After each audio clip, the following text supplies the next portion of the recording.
નમસ્કાર દર્શક મિત્રો, નિર્ભય ન્યૂઝમાં આપનું સ્વાગત છે. નમસ્કાર દર્શક મિત્રો, નિર્ભય ન્યૂઝમાં આપનું સ્વાગત છે. આજે વાત કરવી છે જૂનાગઢની. જૂનાગઢના પૂર્વ ડેપ્યુટી મેયર ગિરીશભાઈ કોટેચા પર મહેશગીરી બાબુ દ્વારા આક્ષેપો થયા છે. આ આક્ષેપોને લઈને ગિરીશભાઈનું શું કહેવાનું છે એમને પૂછીશું. જી ગિરીશભાઈ, સૌપ્રથમ વાત કરીએ કે જૂનાગઢના જે મહેશગીરી છે એમના દ્વારા આક્ષેપો થયા છે કે તમે કોઈ ટ્રસ્ટની જગ્યાઓ છે બચાવી છે, ધાર્મિક જગ્યાઓ પર કબજો કર્યો છે, શું કહેશો બાબુ? બાબુ આ માણસના ઓલા આટાનો મુકાઈ ગયો હોય એવી હાલત થઈ ગઈ છે. છેલ્લા ઘણા દિવસથી હું જોઉં છું જે પત્રકારોની લાવારીસ કહી દે. આ દુનિયામાં ક્યાંય બેનું કોઈ સાધુ સંત કે ભાઈ તું મારી પાસે ચર્ચા કરવા આવે. પત્રકાર જગતનું તો કામ એ હોય છે કે બેની વાત સાંભળે ને જેની વાત સત્ય હોય. તો આનું કોઈ પણ બોલે તો એની હામો થઈ જાય. એને મારી ઉપર જે આક્ષેપો કર્યા તો હું તમને એક કાગળ બતાવું. વ્યાસ આશ્રમ જે છે ને એનો 1994 હું તમને આપી દઈશ. આની જાહેર હરાજી છે રાજકોટમાં ચેરિટી કમિશનર નોટિસ કરી. હરાજીમાંથી પણ અહીંથી ને સોની લોકો પણ આવ્યા હતા. હું 30 વર્ષ પહેલાની વાત કરું છું. અને આ જે ટ્રસ્ટ હતું એ શંભુભાઈ એસઆઈ જે છે ને એને રાજગોર કહેવાતા. એને હરાજીમાં જગ્યા કાઢેલી. એના બાપુજીનું ટ્રસ્ટ હતું. એનું મારા ટ્રસ્ટમાં મારા ભાઈનું ટ્રસ્ટ બનાવું. મારા ભાઈ એક્સપાયર થઈ ગયા. તેમાં કોને રાખવો કોને ન રાખવો એ હું નક્કી કરું. મારે ક્યાં પૈસા વાપરવા. એટલે પારિવારિક ટ્રસ્ટ હતું. પારિવારિક ટ્રસ્ટ. આ ટ્રસ્ટ છે. એમાં જે ટ્રસ્ટીઓ હતા 3-4 નાગરના લોકો હતા. ટૂંકમાં વાત એ કે આ 30 વર્ષ પહેલા શંભુભાઈ કે જે પોતે એને રાજ જ્યોતિષ કહેવામાં આવતા હતા એને હરાજીમાં કાઢેલી હતી. ત્યારે તો આમાં કઈ હતો નહીં. હરાજીમાં અમે 30 વર્ષ પહેલા ભાગ લીધો. નહીં પણ રાજકોટ કમિશનરે જે હરાજી કરી એનો પણ કાગળ આપીશ. પછી જે એને બોર્ડર કર્યો, જગ્યા આપી અને દસ્તાવેજ કર્યો, આ પણ હું તમને આપી દઈશ. હવે આ માણસ મૂર્ખ કેવો છે એની પાસે જે સલાહકારો છે એના કરતા પણ બાબુ એનો જે સ્વભાવ છે ને એક વાત કરી દઉં તમને. એ માણસનો સ્વભાવ હવે જુનાગઢમાં આવ્યો ત્યારથી શાંતિ કોઈ નથી લેવા. જુનાગઢમાં આવ્યા પછી એને પેલું કામ કર્યું કે અહીંયા જૈનના દેરાસરામાં કોઈ આવશે તો એના ડોકા કાપી નાખી. એટલે તું કોઈ ગુંડો છો? તું કોઈ ગુંડો માણસ છો કે જૈનના તમે ડોકા કાપી નાખશો? અહીંયા નેમિનાથની જગ્યા છે ભાઈ. આ ભવનાથમાં આજ સુધી શાંતિ હતી.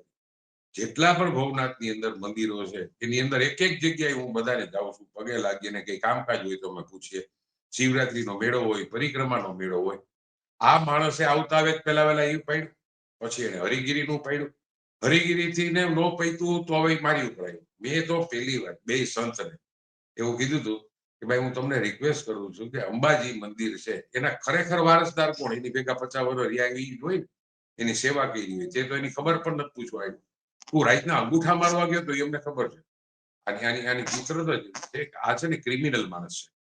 પોલીસ પાસે આનો પૂરેપૂરો રેકોર્ડ પણ છે. ગોકુલ હોસ્પિટલમાં જુનાગઢની 4 વાર પોલીસ ગઈ. બધો રેકોર્ડ એની પાસે. પોલીસ પણ બેઠી છે રાહ જોઈને. એનું ભેગું થઈ ગયું કારણ કે પાપ ભેગા થાય ને ત્યારે એ છાપરે ચડીને પકડ. ગિરીશભાઈ, જે અંબાજીના વિવાદની વાત કરીએ તો એ આમ જાહેર વિવાદ હતો કે શું લાગે છે? તમે જે એના માટે બોલ્યા તો નહીં પહેલી વાર અંબાજીમાં તનસુખગીરી બાપુને હું 50 વર્ષથી ઓળખું. અમારા જોડમાં છે. બાપુ હાવ 12 સ્વરૂપ હતા. બાપુ એક્સપાયર થયા એટલે તું આ 2-3 દી પહેલા જઈ અને જયારે ગોકુલ હોસ્પિટલમાં તમે વિચાર તો કરો. કોઈ ક્રિમિનલ માણા હોય ને એને ખૂન કરી નાખ્યું પણ કોઈ ભરેલા માણસના અંગૂઠા લઈ આવે. ગોકુલ હોસ્પિટલમાં તું રાતે જા છો, 4 ભગવા કપડા વાળા છે અને 8 જણા બીજા અને નોટરી લઈને જાય અને પાછો તું મૂર્ખ કેને બનાવે? ગમે તો એની આયુષ્યની પ્રાર્થના કરવા દે. એની આયુષ્યની પ્રાર્થના કરવા તો નોટરીને ભેગો લઈ જવાનો કે તું સાયન્સ શીખા કરાય આવ. પણ એને તો એવું કીધું અમારી પરંપરા છે. એની બાપુ ખોટો માણસ. ઈ તો જે બોલે હવે જો બધી બાજુથી પકડાય. 2003 ની અંદર જયારે લોણેશ્વરમાં ઈ હતો ત્યારના એના લફરા પોતે જ બોલે છે કે ભાઈ મારાથી ભૂલ થઈ ગઈ હતી. પછી મેં ગામ આખાની માફી લઈ ત્યાંથી એને કાઢી મૂક્યો. હા, એના માટે કાલે પ્રત્યક્ષ એને કિન્નર આચાર્ય છે એને પણ એમ કહેતો હતો કે મારી પાસે તું 2003 ની વાત છે તારે ડિફેમેશન નો હું તારી ઉપર દાવો કરવાનો કે મારી ઉપર જે આક્ષેપ કર્યો કે આ વ્યાસ આશ્રમની જગ્યા. બાપુ એનો જે શંભુભાઈના પછી રાજનભાઈ એક્સપાયર થઈ ગયા એને એક જ દીકરો પ્રત્યુષ પોતે એમ કહે છે કે આ જગ્યા મારા દાદાએ 30 વર્ષ પહેલા હરાજીમાં કાઢી હતી. એમાં 4 જણા આવ્યા હતા. હરાજીમાં એકલા તો નહોતા. ત્યારે સોની લોકો પણ આવ્યા હતા. એ પણ ત્યાં એને કાગળ એને કે તું કઢાઈ આવજે, તું બહુ હોશિયારનો દીકરો છો ને ગીરીઓ ગાંડો તું તારા જાટા મુકાઈ ગયા છે. અમે તો હું ગાંડા હતા. અમે તો આ ગામમાં જૈનમાં હરેક સાધુ સંતો આવીને સંબંધો રાખ્યા. એક સાધુ સંતને હું હજી પણ ચેલેન્જ ફેંકીને કહું કે મારા વિશે એક સાધુ સંત ખરાબ બોલો તો એનું કે આ જગ્યાના બાપુજીની હતી. હવે કાલે એની પાસે અધૂરી માહિતી બધા પત્રકારને એમ કહેતો તમારે મને અધૂરી માહિતી છે તમારી. હવે તું એક બુદ્ધિશાળી નો તું જ એક દીકરો છો કે તારી પાસે પૂરી માહિતી. તારી પાસે શું પૂરી માહિતી? કાલ જગદીશ મહેતાએ જેટલા તને પ્રશ્ન કર્યા એમાં તે શું જવાબ દીધા? તું ત્યાં પણ ગોળ ગોળ જગદીશ મહેતાને 10 વાર તેમ કીધું તમે ખોટું બોલો છો. હું તો તું ભૂતનાથના દાદાને હમ થાય તે મારું કાલ ડિક્લેર કર્યું કાયદેસર ભૂતનાથ દાદા તને અડી જવાનું. તું ભૂતનાથ દાદાને હમ ખાય, તું ગમે ના હમ ખાઈ લેવો. તે તારા ગુરુના જે મમૃતગીરીની પણ તે એવી હાલત કરી છે. તું ક્રિમિનલ માણસ છો. તું ભૂતનાથ મંદિરમાં કાલ તું એમ બોલે કે આ વ્યાસ આશ્રમની જગ્યા બ્રહ્મ સમાજની છે. આ બ્રહ્મ સમાજની જગ્યા હતી. આ જગ્યા બ્રહ્મ સમાજની હતી. હવે એની પોતાની માલિકીની જગ્યા એનો છોકરો કઈ રાજનભાઈ એક્સપાયર થઈ ગયા, શંભુ દાદા એક્સપાયર થઈ ગયા. એનો છોકરો પ્રત્યુષ એમ કહે છે કે મારા દાદાએ આ જે તે વખતે 30 વર્ષ પહેલા હરાજીમાં આ જગ્યા કહી દીધી. એના પોતાની માલિકીની મારી માલિકીનો રિસોર્ટ છે. મારે જેથી વેચવું હોય હરાજી કરવી તો હું કરું ને કે ગામ નક્કી કર્યા. પણ ગિરીશભાઈ એવું નથી લાગતું કે માનો કે આ પ્રત્યુષભાઈને વાંધો છે કદાચ 1 મિનિટ માનીએ કે એને વાંધો છે એ મહેશગીરી પાસે ગયા હોય તો પ્રત્યુષભાઈ કોર્ટ કેસ કરવો જોઈએ અથવા મહેશગીરીએ કોર્ટ કેસ કરવો જોઈએ. આ શાબ્દિક યુદ્ધ શા માટે? એ જ નીત વાત સાંભળો. પ્રત્યુષ શું કામ કોર્ટ કેસ કરે? કદાચ 2 મિનિટ માટે એને શું વાંધો કામ છે પણ અથવા મહેશગીરી બાપુને વાંધો છે મહેશગીરીને વાંધો હોય તો કરે ને મારી. તો હા હું એ તો કોર્ટ કેસ કરે ને આ આ પણ શાબ્દિક એટલે જ યુદ્ધ શા કહું છું માટે? કે પેલા તો ખોટું બોલવા ટેવાળો. કાલે એને એક વાત એવી કરી કે આ જગ્યા છે બ્રહ્મ સમાજની. એનો છોકરો એમ કહે કે આ જગ્યા મારા બાપુજીની છે. મારા બાપે ટ્રસ્ટ બનાવ્યું હતું એના દાદાએ. પછી રાજનભાઈ જીવતા હતા. એ સમય દરમિયાન 3-4 નાગરના ટ્રસ્ટીઓના મૃત્યુ થયા અને આ જગ્યામાં કારણ કે વર્ષોથી એના પરિવારે સંબંધ એના ફાધરે મને રાજનભાઈએ મને ટ્રસ્ટી એમાં બનાવ્યો.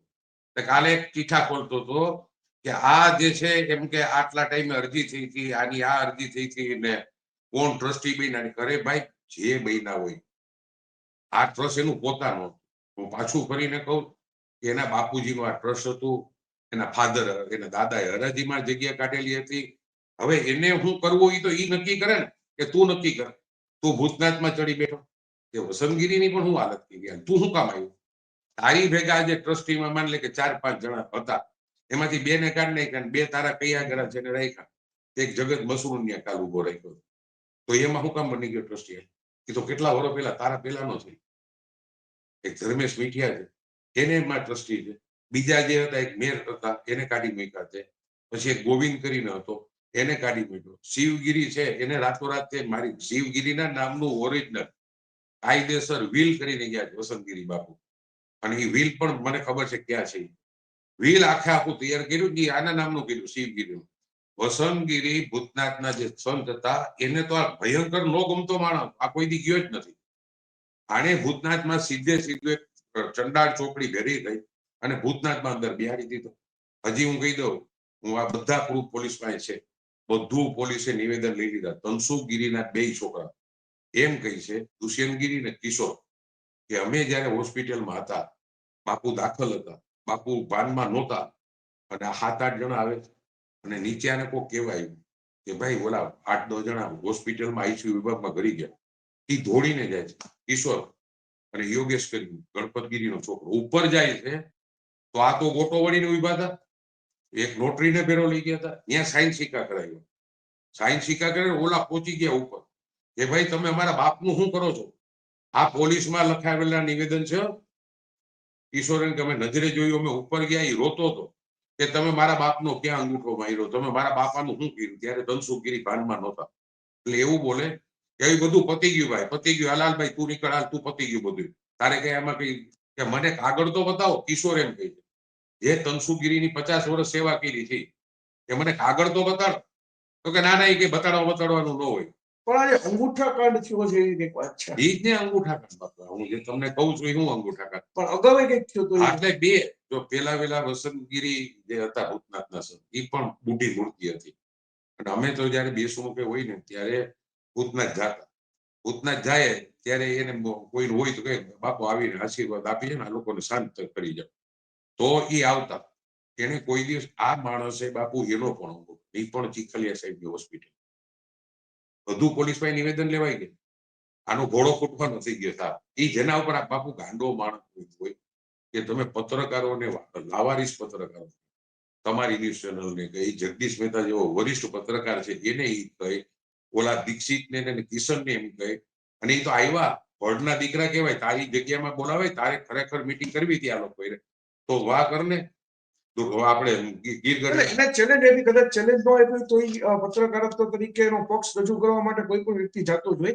અને પત્રકારત્વ તરીકે ગિરીશભાઈ એક વાત એવી પણ છે કે આજે તમારા ઉપર આક્ષેપ આપ્યો છે તો તમને પણ પક્ષ રાખવાનો હક છે, અને એને આક્ષેપ આપ્યો છે તો એને હક છે. હક દરેકને છે, લોકશાહીનો દેશ છે, એટલે એમાં પક્ષ રાખવાનો હક તો કોર્ટ પણ આપે છે. કોર્ટ પણ બધાને સાંભળી અને પછી નિર્ણય આપે. અગ્નિકાંડ થયો જયારે રાજકોટમાં, તમે બધા પત્રકારે એટલી સરસ રીતે એને રજૂઆત કરી હતી કે સરકારે પણ તાત્કાલિક પગલા ભરવા. સાથે હોમ મિનિસ્ટર પણ આવી ગયા, સીએમ આવી ગયા. તમારી તો ફરજમાં સાચી વાત બહાર લઈ આવવાની હોય છે. હવે આને સાચી વાત લઈ આવો તો એને લાવારીસ બોલવા માંડે છે. એટલે ગાંડો એમ કે ગીરીઓ ગાંડો થઈ ગયો, અરે તારા આટા મુકાઈ ગયા, તારું પાપ ભરાઈ ગયું. તે બે ભૂતનાથ દાદાના હમ ખાઈને તું ખોટું બોલતો હોય, તે દ્રોણેશ્વરમાં જે રીતે તારો વ્યવહાર હતો એ બધું કાલ જગદીશ મહેતાએ કીધું ને કે મારી પાસે તારું બધું સાહિત્ય પડ્યું, તું કરી લીલા અને બીજા કરી કપટ. એટલે આ ગિરીશ ગાંડો થઈ ગયો અને એની પહેલા પણ કંઈક બોલ્યા હતા ગિરીશ હીરો ને જીરો ને, આ બધું તમે કઈ રીતે જુઓ છો? તમે પહેલા તો ભગવા કપડા વાળાને શું, આ તો ભગવા કપડા ખાલી એક દેખાવના પીવે, બાકી અંદરથી ને ક્રિમિનલ માણસ છે.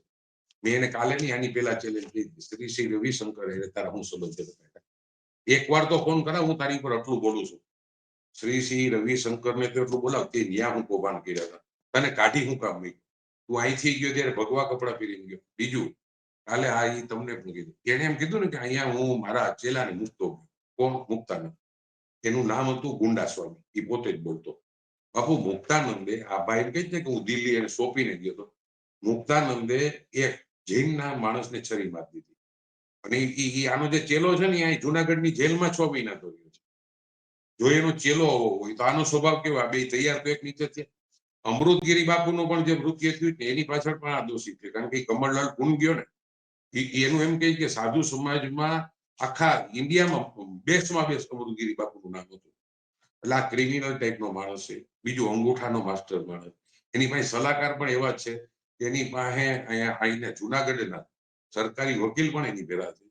આ માણસે આ કોડથી ઊભી કરી એ જગ્યા કેમ લઈ ગઈ, એને આખું હું કરું છું. ભૂતનાથ એની પાસે આવી ગયું, ભૂતનાથ થી ને પછી એને આગળ વધતા અંબાજી લઈ લેવું હતું. દત્તાત્રેયમાં એમ કે હું છું દત્તાત્રેય, પછી એને હરિગીરી પાસેથી ને ભવનાથ મંદિર લઈ લેવા માટેથી ના ખેલ કરે. અરે તું શોભે તો આવતા આવે, હું તો સફાઈ કરવાની હોય, તું શેની સફાઈ કરવાની હોય? તું તો અંગૂઠાનો માસ્ટર માણસ છો. કોકની જગ્યા પર તે કાલ મારી ઉપર એને કહું છું કે આક્ષેપ કર્યા, તો આનાથી ખોટા બોલો માણસ કયો ગણો? એક મિનિટ, આનાથી ખોટા બોલો માણસ કયો ગણો? ઈ માણસે આ 30 વર્ષ પહેલાનું તમને આપવું જ ને, જે હરાજી થઈ છે કાયદેસરની, રાજકોટમાં ચેરિટી કમિશનરે આની હરાજી કરી છે, અને હરાજી કરી એ જગ્યાને તો એમ કે બ્રહ્મ સમાજની થઈ છે. એનો દીકરો રાજનભાઈનો દીકરો પ્રત્યુષ પોતે એમ કહે છે કે હું આજે પણ આમાં ટ્રસ્ટી છું, હું મંદિરનું હવેલીનું હું સંચાલન કરું છું. અને આ માણસને ખોટું કીધું વિચારીને બોલે. અત્યારે આ જગ્યાનું સંચાલન કઈ રીતે થાય છે? આ જગ્યા જે મેં તમને કીધું ને કે મારો જે બંગલો છે, એ જગ્યા 30 વર્ષ પહેલા જાહેર હરાજીમાં લીધેલી જગ્યા છે. કેટલા આખા ગુજરાતની અંદર ટ્રસ્ટની જગ્યા જાહેર સંચાલન કોણ કરે? કઈ રીતે? એક જ મિનિટ, તમે પેલા બંગલાનું કહ્યું, એ તો મારા બાપુજીનો મને કાયદેસર ચેરિટી કમિશનરે દસ્તાવેજ કર્યો. આ જગ્યા એના બાપુજીની હતી, કોઈની નહીં. એને એક ટ્રસ્ટ બનાવી, હું મારા પોતાનું બનાવું. મેં તમને હમણાં જ કીધું કે મેં મારા પારિવારિક આ ટ્રસ્ટ હતો, એમાં બીજા કોઈને લેવા દેવા જ નથી. એનો છોકરો હવે એક જ, ત્યારે પણ પ્રત્યુષના પપ્પા રાજેશભાઈ એવું કહેતા કે ભાઈ આખી જિંદગી ગિરીશભાઈ મારા દીકરાનું ધ્યાન રાખજો, એ તો એની રીતે મજબૂત છે. પણ આજે પણ હવેલીનું હોય, એના નામનું લાઇટ બિલ આવે, એના નામનું હાઉસ ટેક્સ, આ પારિવારિક ટ્રસ્ટ છે.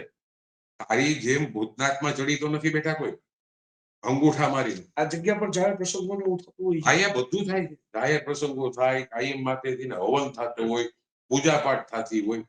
જે મારો બંગલો છે એની પાછી કહી દઉં કે ઈ 30 વર્ષ પહેલા જાહેર હરાજીમાં 4 જણા આવ્યા હતા, વધારે જે બોયલા એના જગ્યા આપી ને ચેરિટી કમિશનરે, રાજકોટ ચેરિટી કમિશનરે આનો દસ્તાવેજ કરી દીધો. અને આ જગ્યા વેચવા કાઢી ત્યારે માતામાં કે ટ્રસ્ટી, એ તો જે ટ્રસ્ટી હોય જગ્યા વેચવા કાઢી આજ આખા ગુજરાતની અંદર જે પણ હરાજી થાય, માની લો કે ટ્રસ્ટની જગ્યા હોય તો તમે એની હરાજી કરો. હવે એક બીજી વાત કરી દો, આ પાપીઓ કેવો છે ને, ભૂતનાથ મંદિરની જગ્યા એટલે હાટકેશ મંદિર, હાટકેશ હોસ્પિટલ, એ મા શ્વેતાબેને બનાવી. મા શ્વેતાબેન એવા જાગૃત હતા કે નેહરુ યુવક કેન્દ્રમાં પણ પ્રેસિડેન્ટ વર્ષો રહ્યા. આ જગ્યામાં પોતે 2 વર્ષમાં આવ્યા પછી સીધે સીધું એને નોટિસ આપી હાટકેશને, હું અહીં બુલડોઝર મારી દઈશ અને ખાલી કરી દઉં. હવે બીજું આ વાત કોઈને નથી ખબર, હું ચેલેન્જ ફેંકીને એને કહું કે તે 2 કરોડ ને 21 લાખ રૂપિયામાં નાગર જ્ઞાતિના લોકો પાસે જે ટ્રસ્ટ કરે છે, બકુલ બુચ અને બીજા ભાઈ, એની પાસે તે દબાવીને એમ કીધું કે 2 કરોડ ને 21 લાખ રૂપિયા થાય અને 21 લાખ રૂપિયાનું આરટીજીએસ ની મારી પાસે કોપી છે. હટકેશ હોસ્પિટલે 21 લાખ રૂપિયા નહીં એટલે તારા બાપુજીની જગ્યા છે.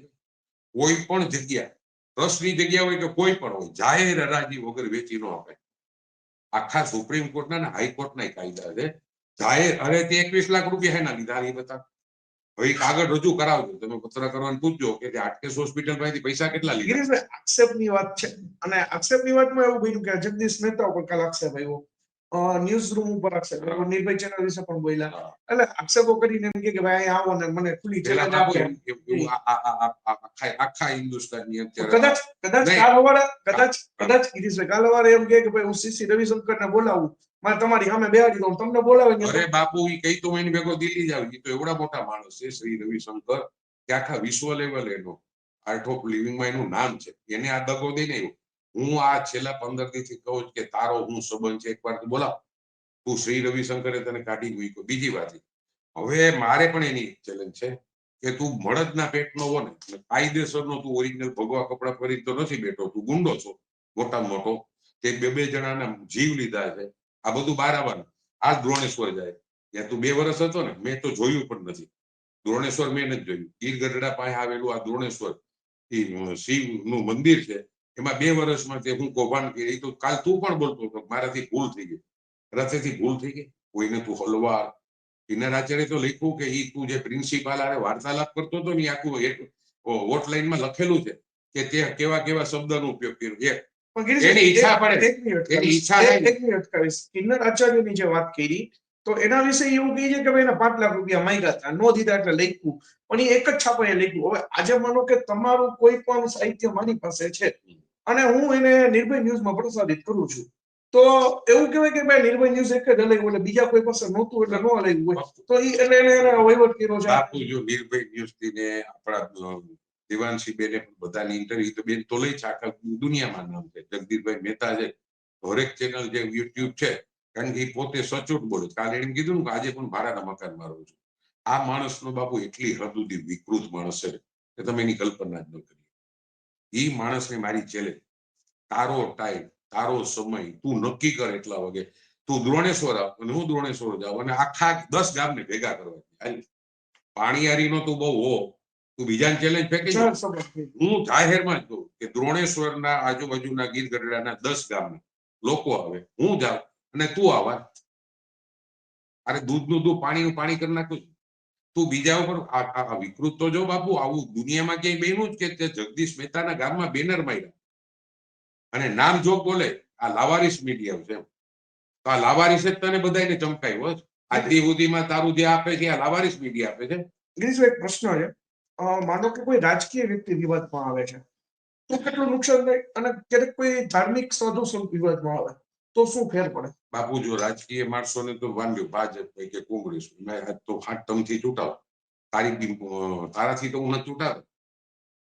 તારી કોઈ મહેરબાની નથી. અમે અમારો આખું પરિવાર, અમે જેટલા પણ પ્રજાને ઉપયોગી થાય ને, મેં તને ચેલેન્જ ફેંકીને તેથી કીધું તું કે 101 મંદિર છે, એક મંદિર વાળો ખરાબ બોલે તો લઈ આવજો. અહીંયા 18 જ્ઞાતિ છે, એમાંથી એક જ્ઞાતિ મારું ખરાબ બોલે તો લઈ આવ. અહીંયા ધાર્મિક 101 સંસ્થા છે, મારું ખરાબ બોલે તો લઈ આવ. તું તો બધાને બાંધવાની ટેવાળો માણસ. આ ગામમાં આવીને વાતાવરણ દૂષિત કર્યું. તમે જે પ્રશ્ન કર્યો એનો જવાબ આપી દો. રાજકીય માણસને તો હાલો માની લો કે એકબીજાને રાજકારણમાં આગળ આવવા માટે આક્ષેપ થતા હોય, તે આવીને આખા ભવનાથની હાલત ખરાબ કરી નાખી. તારી લડાઈ અત્યારે તું હરિગીરી બાપુ એ કરે કે આને આટલા રૂપિયા આપ્યા હતા. તું સાબિત તો કર દે. હું તો સત્યને ઓળખું છું, હું તો ભૂતનાથ દાદા ભાઈ સમ. તે કેટલી વાર ભૂતનાથ દાદાને તને શું લેવા દેવાનું? તું ક્રિમિનલ માણસ છો, એટલે ક્રિમિનલ માણસને ભૂતનાથ આયરે કે માં અંબા આયરે કે માં દત્તાત્રેય આયરે ને શું લેવા દેવાનું? ખોટા માણસને, કારણ કે જયારે જયારે પાછો પડે જ ને એમ ભૂરાયો થાય, ભૂરાયો થઈને હવે આની પેલા બોલતો હતો એવું કે ગીરીયો હીરો ને કામમાં જીરો, કાલે ગીરીયો હવે ગાંડો થઈ ગયો. અરે તું ગાંડો થયો, અમે તો બેસ્ટમાં બેસ્ટ જીવીએ, બેસ્ટમાં બેસ્ટ જીવવાના. તારા પાપ છાપરે ચડીને પોકારે. તું બે જણાના મર્ડરમાં આવવાનો. હું અત્યારે પણ કહી દઉં, એના નિવેદનો લેવાઈ ગયા છે. હવે પોલીસ ખાતાને પણ પૂછું કે ગોકુળ હોસ્પિટલના કેમેરામાં શું આવ્યું હતું, તે અહીંયા ભૂતનાથના જે વસંતગીરી છે એનું કઈ રીતે મૃત્યુ થયું તું, એના પર બીજું 2 જણા સાઈન કરતા હતા. મેં કિશોરને પૂછ્યું કે મેં કીધું આ તનસુગીરી બાપુ, મને કે બાપુ એને કાયમ સાઈન જ કરી. વસંતગીરી બાપુનું પણ તપાસ કરી, વસંતગીરી બાપુ કાયમ સાઈન કરતા હતા. તો તું બેભાન અવસ્થામાં કોઈ હોય, છેલ્લી અવસ્થામાં હોય, એ આઈસીયુમાં દાખલ થઈ અનકોન્શિયસના તું અંગૂઠા મારે. આજના તું ગોકુલ હોસ્પિટલમાં એમ કે હું એની પ્રાર્થના કરવા, અમારા તો ધર્મમાં કહેવાય. તો તારા ગુરુ કેટલા છે? તું અહીંથી નહીં ગયો પછી તે શ્રી રવિશંકરને ગુરુ બનાવ્યો, ઓલો તો ઓલો મારો ધોતી સાધુ છે, ઓલો તો મારો મુંડાઈ સાધુ છે, ઓલો તો મારો રુદ્રાક્ષ છે, એને મારી ચોટી કાપી હતી. તારી ચોટીઓ કેટલાય કાપી બતાય, ચોટી તો બતાવ કેટલાય તારી ચોટી કાપી લીધી. ગિરીશભાઈ, એક પ્રશ્ન કરું કે સાધુ તરીકે જ્યારે જુનાગઢમાં હતા, અમરપુરમાં હતા, પછી સંસદમાં ગયા, તો ત્યાં જઈને એમને આ પેન્ટ શર્ટ પહેરવા માંડ્યો, પછી ફરીથી પાછા સાધુ બની ગયા. હા. તો આવું તો બીજા ઘણા બધા લોકો જે છે જતા હોય છે. બાપુ તમે અત્યારે સંસદ જો રેગ્યુલર જો, એમાં 15 જ જણા ભગવા કપડા વાળા ચૂંટાણ. એને કામ નથી કોઈ દી કપડા બદલે. માની લ્યો કે આપણે યોગી આદિત્યનાથ જેવાનું કહે, પછી જેટલા પણ એવું કહે છે કે ગિરનારના વિકાસ માટે ત્યાં ગયો હતો. હું એક પ્રશ્ન કરું કે ગિરીશભાઈ, તમારા ઉપર એક આક્ષેપ હતો કે શૌચાલય છે ઉપર ગિરનારમાં નથી બન્યા.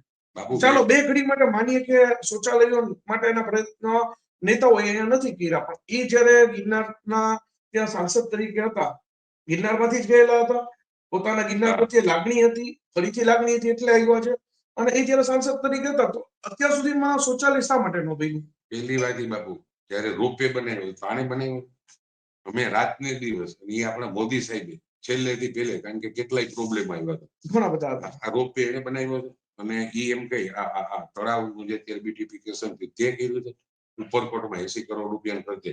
ગામના જેટલા પણ અત્યારે કામ ચાલુ છે, જ્યાં કામ ચાલુ હોય ને, અને લોકો આજ બધા જમીનની અંદરના કામ છે. 350 કરોડ રૂપિયાના ભૂગર્ભ ગટરના પાઇપ, 10-10 ફૂટ ખોદવું પડે. 350 કરોડ રૂપિયા બીજી પાઇપલાઇનના ફીટ થયા. અત્યારે ટોરેન્ટોનું અડધી જગ્યાએ કનેક્શન આવી ગયું. 200 કરોડ રૂપિયા પાણીની પાઇપલાઇન નાખ્યા. આ બધા તું લેવો તો કર્યો હતો. તે તો કોકની જગ્યા ઝડપવા સિવાય હું ધંધો કર્યો. બીજું, ગિરનારમાં જ્યાંથી ને ગયો ભગવા કપડા પહેરી, ભગવા ઉતાર નાખ્યા, ત્યાંથી ને ચડ્ડા ને બરમુડા પહેરીને આટા મારવા મીઠું. ત્યાં પણ તારા કેટલાય કૌભાંડો છે. તે શ્રી રવિશંકરનો એક જવાબ આપ્યો કે તું હું કામ તને કાઢી મૂક્યો, મને ત્યાં લઈ ગયા હતા, હું આમ કરતો હતો. આ પિક્ચર લાઈનમાં જવાનો હતો બાપુ, એની મોઢે બોલે છે કે હું તો, મારો તો વિચાર એવું થઈ ગયો હતો કે હું પિક્ચર, તું પિક્ચર લાઈનનો માણસ પણ નથી. ત્યાં પણ જે થાય એ કાયદેસર થતું હોય. તે અંધારામાં રહીને કેટલા કાળા કામ કર્યા ને એવા બધા બહાર આવવાના છે.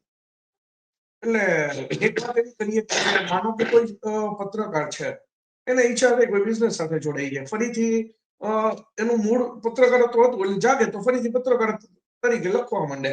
એટલે એમાં કોઈ એવું નથી કે વાત નથી, પણ જ્યારે સાધુ સંતોની વાત આવે તો આ કેટલા અંશે વેઠવી લાગે? બાપુ 1% કાલ જગદીશભાઈ જ કીધું તું કે ઘડીક મિસ્ત્રી કે ઘડીક કપડા પહેરે, ઘડીક આ કરનારો, નળનું રિપેરિંગ કરવું, ઘડીક કપડા. આ માણસ બાપુ બહુ રૂપિયો છે. એમ કાકિંડાના કલર નો બદલતો, કાકિંડા જેવો છે. આ ઘડીએ વારે કલર જ બદલે રાખશે. જો હવે ગાંડો ક્યાં સુધી પહોંચી ગયો. કાલે એને વ્યાસ આશ્રમનું કર્યું, મેં અડધી કલાકમાં એમાં જવાબ આપ્યો કે આ કાગળ જોઈ લે, આ કાગળ જોઈ લે, આ જાહેર નોટિસ છે. કેટલાની છે? 94 ની. માયારામ આશ્રમની વાત કરે છે તો માયારામ આશ્રમની એટલી જગ્યા કેના માટેની છે? ખાસ આપણે દર્શક મિત્રો ઉપર પ્રકાશ પાડીએ કે આ જગ્યા કેના માટે છે, શું કામ થતા હતા ત્યાં, કઈ રીતની આખી વાત છે? માયારામ આશ્રમ છે ને મારા બંગલા રેડી છે. બરાબર, અમે જયારે મનસુખભાઈ વાજા દીકરીઓને નોરતામાં જમાડતા હોય અથવા કોઈ પુસ્તક વિતરણ કરતા હોય ત્યારે અમે ત્યાં જતા. આ જગ્યામાં જે ટ્રસ્ટી વયા ગયા, આ છે ને મહેશગીરીને પણ આ લોકો કેવા ગયા હતા. હું તમને કીધું વર્ષથી પહેલા કે ભાઈ અમારે અહીંયા ઘઉં ચોખા નથી, અમારી પાસે તેલના ડબ્બા નથી. હું તમને એક વાત કરું, મયારામ બાપુના આશ્રમમાં મેં મનસુખભાઈ અમારા આખું જે 60 લાખ રૂપિયા સુરત, જે છોકરાઓ 100 વર્ષનું જૂનું બિલ્ડિંગ ખંડેર બિલ્ડિંગ થઈ ગયું હતું એમાં 60 લાખ રૂપિયા એને ત્યાં દેવડાવ્યા ને અત્યારે ફર્સ્ટ ક્લાસ રૂમ બનાવી દીધો. ત્યાં ટોટલ 60 છોકરા ભણે છે. કેના માટે આવતો હોય એક છે? મિનિટ. શેનો? એ છોકરાઓ શું ભણતા હોય છે? શું અહીંયા અને જે મા બાપ વગરના છોકરા છે એ જ રહે છે. બીજું ગરીબ માણસોના છોકરા જેને રહેવાની વ્યવસ્થા બેસમાં બે 60 લાખ રૂપિયા કઈ ઓછી છે એ અમારા ગ્રુપે દેવડાવ્યા. તે ત્યાં પાંચીઓ વાયકડું થાય ને બતાવે તું મયારામ બાપુનો આશ્રમ કરે તું મોટો સાધુ થઈને બેઠો કે હું સુધારવા નીકળો છું તો તે ત્યાં 5 રૂપિયા કોઈ દી આપ્યા ખરા? અને આને ટ્રસ્ટી દેવા બનાવવા ગયા હતા ને મેં ધીરે ત્યારે ઓલા એને એમ કીધું મારે નથી હમણાં કઈ મારી પાસે ઘણી જગ્યાઓ લીધેલી છે એટલે જોટેલી છે તો મારે નથી. પછી આ લોકો મારી એના પણ તમે ઇન્ટરવ્યુ લેજો મનસુખ વાજા અને એ લોકો 5-6 જણ કે ગિરીશભાઈ તમારા જેવું કોઈ આવે તો કમસે કમ અમારી આ ગાડી અટકી જાય ત્યાં આવક તો છે નહીં.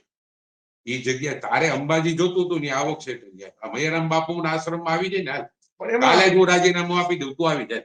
એમાં ટ્રસ્ટીઓની એ કંઈક છેતરપિંડી થઈ છે ને એ બધી વાતો. બાપુ ખોટો માણસ દરેક વાત કરી હું અત્યારે કહી દઉં કે મયારામ બાપુના આશ્રમમાંથી હું કાલે રાજીનામું આપી દઉં તું આવી એનો ખર્ચો ઉપાડ જાય.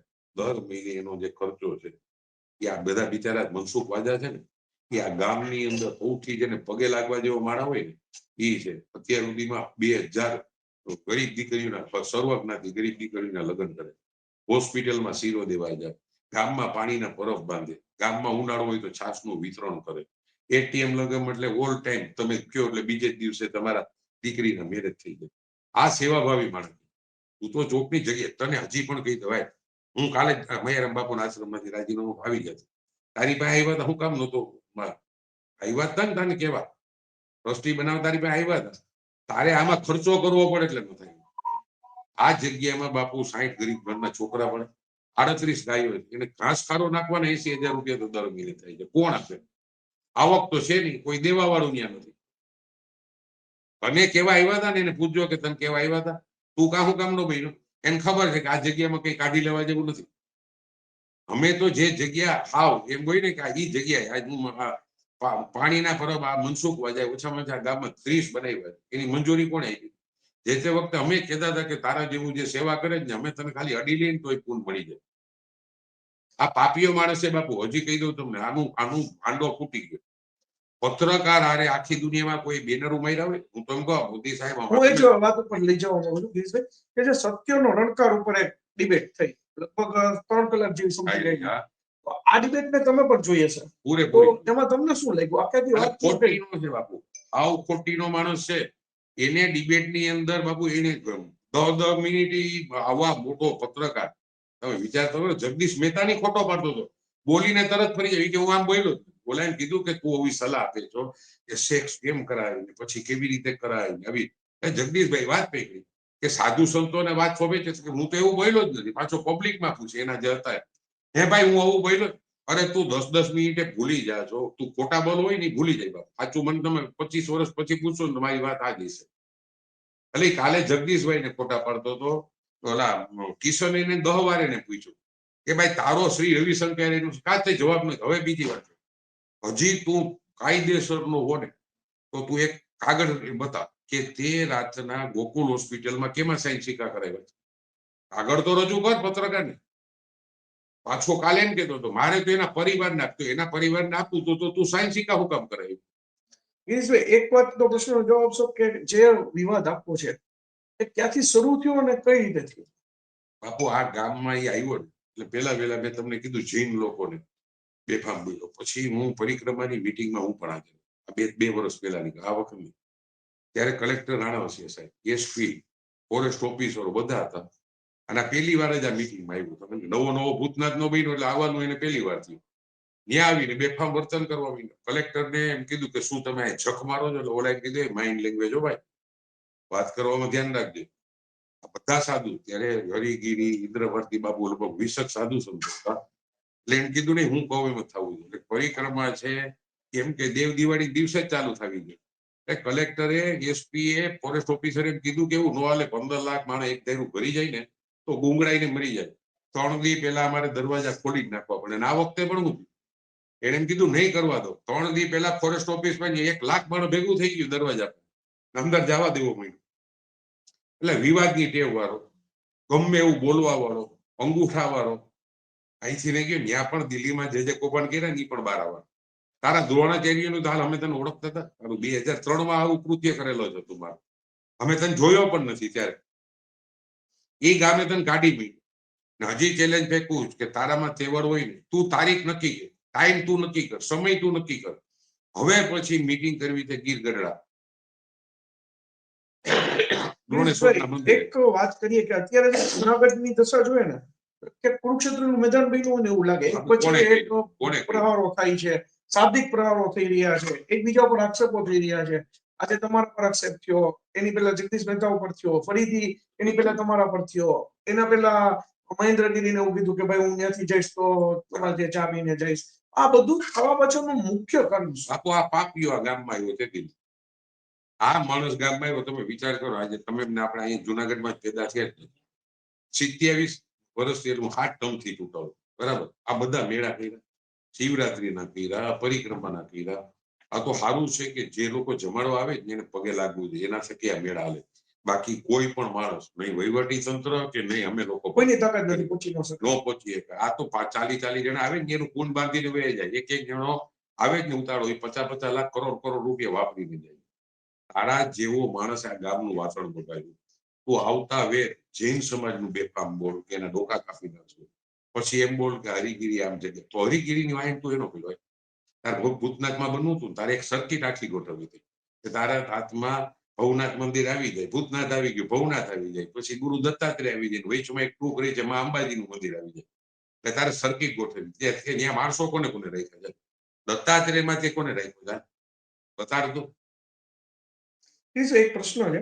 ગઈકાલે એક એવી વાત આવી કે ભાઈ જગદીશ મહેતાને એવું કહેવામાં આવ્યું કે ભાઈ તારા કોની યારે ફોટા છે મને ખબર. જેમ કે તમારો એક હરિગીરી યારે ફોટો હતો. સ્વાભાવિક છે કે કોઈ સાધુ છે એટલે તમે એને પગે લઈ કોઈ 8-10 વર્ષ પહેલી વાત કરો. કોઈ રાજકીય વ્યક્તિ સાથે મળતા હોય જ્યારે ફોટોગ્રાફી આરો ફોટો આલ તે દિલ્હીમાં કોની ફોટા પડે, તે કપડા કાઢીને કેની ફોટા પડે. અમે અહીંયા સાધુ સંતોને કાંઈ કારણ આ ભૂમિ છે ને દત્ત દાતા ગિરનારની ભૂમિ છે, નરસૈયાની નગરી, માં અંબાના એ બેસણા છે, હિમાલયનો દાદો કહેવાય ને એમાં ગિરનાર પર્વત છે. ઈ હરિગીરી બાપુ 8-10 વર્ષ પહેલા અમે ત્યાં માની લો શિવરાત્રીના મેળામાં મિનિસ્ટરો આવે, રાજ્યપાલ આવે, અધિકારીઓ આવે ત્યારે ઈ ભવનાથ દાદાની પેલા વહેલા તો બધાની અભિષેક કરે અને બહાર નીકળે. હવે ઈ બાપુનો 8-10 વર્ષ પહેલા ફોટો એને તારો વિવાદ થયો ત્યારે મેં બેયને કીધું હતું હાલો મારામાં એવું હોય તો હરિગીરીના એક બધ ભરાવીને ફોટા પડે. એ મેં હરિગીરીને પણ એમ કીધું હતું કે તમે ચેલો નહીં હોય એ પણ વ્યાજબી વાત નથી, અને આ મહેશગીરી પોતે અંગૂઠા મરે એ પણ વ્યાજબી નથી. ખરેખર તમસુગીરીના બાપુનો એના પરિવારનો આ જગ્યા છે, એના પરિવારને આપી દો ને. એક બાજુ આખો પરિવાર રોવે અને આ રાઈતે અંગૂઠા મરાયો ને બીજા સાધુએ બીજે દિવસે આ એનો કોઈ ચેલો નહીં. મેં તો બેયનું બોલ્યો ફોટા બધા, એટલે ફોટા મારા 8-10 વર્ષ પહેલા. અને એ પણ ત્યાં ભવનાથમાં જતા હોય બધા સાધુ સંતો એના ફોટા હશે. હરિગીરી બાપુના જેટલા પણ રાજકીય માણસો આવે, સીએમ આવ્યા ને તો એની પણ ફોટો આવશે, મિનિસ્ટરો આવે તો એની કેન્દ્રના મિનિસ્ટરો જેટલી વાર આવે એના ફોટા આવી છે. એટલે એવું પણ કઈ કે કદાચ પેલા તમે કોંગ્રેસમાં હતા તો કોંગ્રેસના કોઈ વ્યક્તિ હોય એની સાથે તમારા ફોટા હોય, આજે તમે ભાજપમાં છો તો ભાજપ સાથે ફોટા હોય, તો એટલે એનો મતલબ શું કાઢવાનો? ગાંડોમાં હવે એ મને કહેતો હતો ને તારા આટા પૂરા થઈ ગયા, તું સહન કરી શકતો, તારું કોઈ બોલે તું એને લાવારીસ બોલવા માંડ, તારું સારું બોલે તો એમ કે અમુક સારા છે બાકી લાવારીસ છે. ભલા તો તું જ લાવારીસ છે. તારી હિસ્ટ્રી કાઢી નાખ, તારી હિસ્ટ્રી કાઢ. શ્રી રવિશંકર ત્યાંથી કાઢી ને ત્યાં અહીંયા આવીને ઝઘડા કરવાનું કામ ચાલુ કર્યું, તે બધાવાનું કામ ચાલુ કર્યું. તારી હિસ્ટ્રી તો માં અંબાએ અને ભૂતનાથ દાદાએ ખોલી જ નાખી. તું કાલે પણ ખોટું બોલે, તું 2-3-4 વાર તું જગદીશ મહેતાને ખોટા પાડે. નહીં હું એવું બોલ્યો પાછો મેં ભાઈ તમે બધા બોલો. અરે તું હું બોલ્યો છે તને નથી ખબર પડતી. તું અમારા ઉપર બોલતો હતો કે આ બ્રહ્મ સમાજની જગ્યા છે. આ જગ્યા એની પોતાનું પારિવારિક ટ્રસ્ટ હતું. અને હજી પણ કહી દઉં આ 30 વર્ષ પહેલા હરાજીમાં રાજકોટ ટેરીટી કમિશનર પાસેથી હરાજીમાં 4 જણા હતા, અમે એકલા પણ નહોતા.